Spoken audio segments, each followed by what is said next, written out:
Welcome to my review for Deep Blue Sea 3, the second sequel in a franchise which for the longest time we didn't even think we would get one sequel, and now we've had two in the space of 3 years. This is going to be the last in the series according to Wikipedia, though I guess the studio could always renege on that at a later date if they needed to.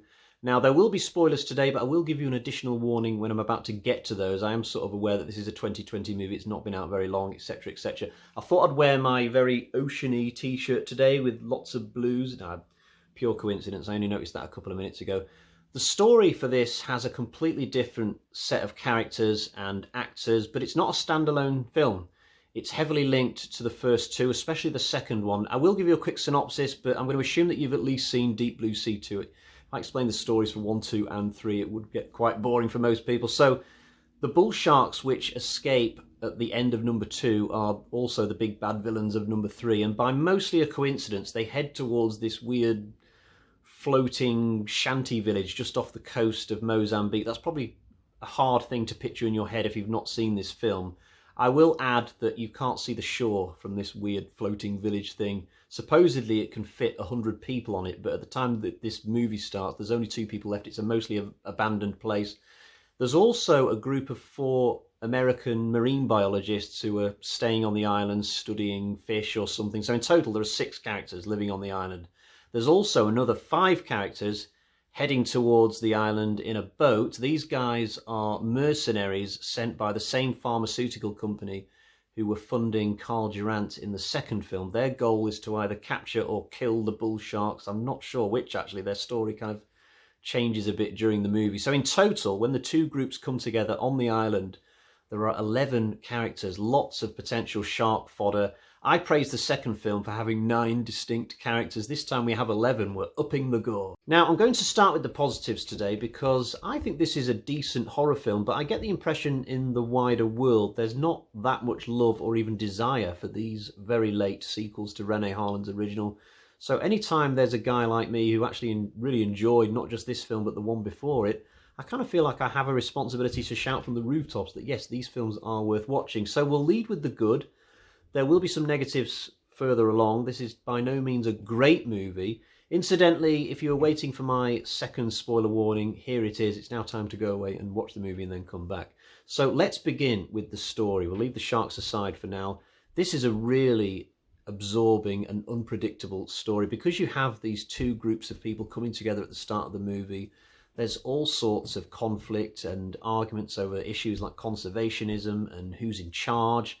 There are 2 characters who knew each other in the past and they're just meeting for the first time in a long time, so they have to skirt around their relationship history with each other.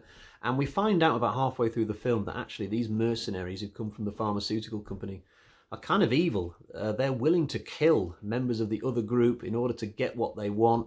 So this is just as much a human versus human film as it is a human versus shark film, which I found an absolutely fascinating angle to go with because we didn't have any human villains in the first 2 films. I did say in my review for the first film that it could have done with a human villain in the mix just to spice things up. Well, we have a villain here. In fact, we have 5 of them. So I found this movie completely impossible to predict in terms of who was going to die and in what order. I mean, would the villains die quicker than the good guys or vice versa? I totally wasn't sure. All I could predict with confidence was that the final girl would be there at the end, and that's about it. Speaking of which, she is Dr. Emma Collins, the lead American biologist, played by Tania Raymonde, an actress I would have seen in Texas Chainsaw 3D. I saw that film at the cinema 8 years ago. I didn't particularly like it, and I don't remember at all who Raymonde was in that. It took me a while to warm to both her and her character in this. Partly that's because Emma Collins is a little bit catty towards her colleagues in the beginning of the story, and also I will admit I hadn't quite gotten over Danielle Savre's exit from this franchise coming into part 3, but Raymonde gradually won me around with her fighting spirit, and I have to admit that when it comes to the more physical stunt work side of a role like this, she's probably a little bit better than Danielle Savre, but overall I am still a Savre man. Now, the best character in the film by a mile, though, is Lucas, played by Bren Foster. He's the lead villain. I mean, I thought he had a hell of a presence even before he outs himself as a bad guy, but once he does, he just fills the screen in every scene that he's in. he's got hell of a charisma, hell of a swagger. Now, there are some actors who play roles like this, and I think they think they're doing so in a more effective manner than they actually are. And secretly, I just want the good guys to kill them as quickly as possible, but not with Lucas. I mean, it got to the point where I almost wanted him to win this thing and defeat Emma Collins and the good guys. But there's one scene, actually, where he gets into this fight with one of the good guys, and he's doing spin kicks and drop kicks and the sort of stuff that you might expect to see in a kickboxer film, not Deep Blue Sea. It was quite impressive. I wasn't surprised to go on the internet later and discover that Bren Foster's not just an actor, he's also something of the martial artist. I had to write these down because there's no way I was going to remember them. So as well as being an actor, he's also a black belt in Taekwondo, Hapkido, Hawarangdo and Jiu-Jitsu. So he almost knows as many martial arts as I do, actually. Just kidding. But he definitely steals the show in this film. Another thing that impressed me was the fact that all of his underlings were just as evil as he was. I've seen quite a few films in recent years where there's been like a main villain, and then the few people under him, one or two of them have sort of developed a conscience during the movie, and the good guys have been able to play on that, but not in this film. All the villains were very tight, and I liked the fact that they were just completely incorruptible to the side of good.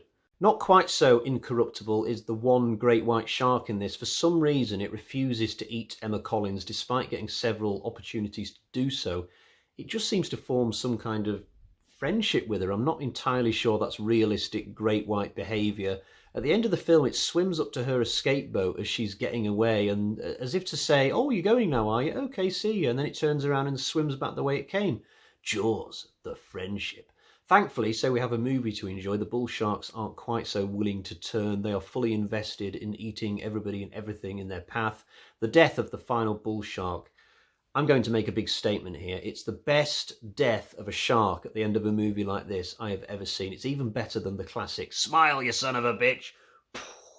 I mean, Emma Collins doesn't quite get a brilliant line of dialogue like what Roy Schneider got, but even despite that, it's still the best ever shark death for me. It's like Terminator meets Jaws, the way that it slowly gets crushed in that presser, and you can see its jaw just slowly coming out of its mouth and then pop. Just the most amazingly satisfying moment. This is the one thing that Deep Blue Sea 2 probably lacked, actually. One last great skirmish like this. In terms of the human deaths, I don't think the film massively excels in this department. The one good one I can think of involves this guy jumping off a boat and a shark jumps up and catches him in its mouth, a bit like a dog catching a tennis ball. It looks better on the screen than when I just describe it, actually. And for my final bit of praise, before I get to the negatives, there's some amazing cinematography in this. There are a few moments where I presume stunt divers are just sort of swimming around bits of coral and schools of exotic fish, and it just looks great. Not everybody will appreciate these moments in films like this, but I do. I occasionally watch a nature documentary for 10 minutes here and there when I don't have the time to watch a movie. It just relaxes me. So full credit to this film for looking great. Moving on to the negatives then, and I'm really not going to linger long in this section. The film does take a long while to become enjoyable, although you could say that about any number of truly excellent films in any number of subgenres, to be fair. Some of the characters don't get very well developed at all, although I suppose when you have 11 main characters, that is a tricky process to pull off and do well. And I've got to say, the music in this is extremely ropey. It was the same with number 2. I think I forgot to mention that in my review for Deep Blue Sea 2. On the whole, though, I think these two sequels that we've had in 2018 and 2020 are better than the big budget original by Rennie Harlon. I rewatched that film quite recently and I found it a little bit of a chore to get through, whereas I've really enjoyed discovering 2 and 3. Admittedly, these were my first watches of these two films, so they are still very fresh to me. Right, shall we get to the bag of terror and find out what sort of score I've given Deep Blue Sea 3? I think we should do.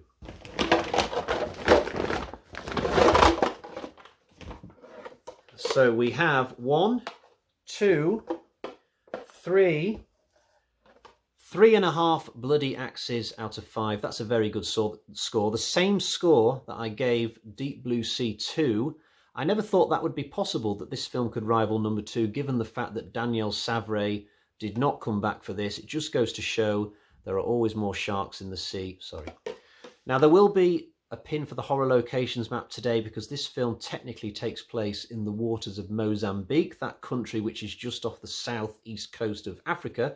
So I guess this is our first pin for the African continent, which is kind of cool. But the only thing left to say after that is that this is my final review for the Deep Blue Sea series. You'll find all my reviews for this franchise in my Deep Blue Sea playlist, obviously. So I guess that's that, and I'll be back next time. Bye-bye. Right, I've just told you a couple of factual inaccuracies. Firstly, I thought Mozambique was the island just off Africa. Actually, that's Madagascar. Mozambique is a country sort of next to it on the left, as you can see there. Not to worry. Also, we do already have a pin for the African continent. We've got one for Egypt. I believe that was the Hammer film, The Mummy. Okay, so pulling back, we can see the overall view of how the world map now looks. And I'll quickly show you an update of the USA section as well.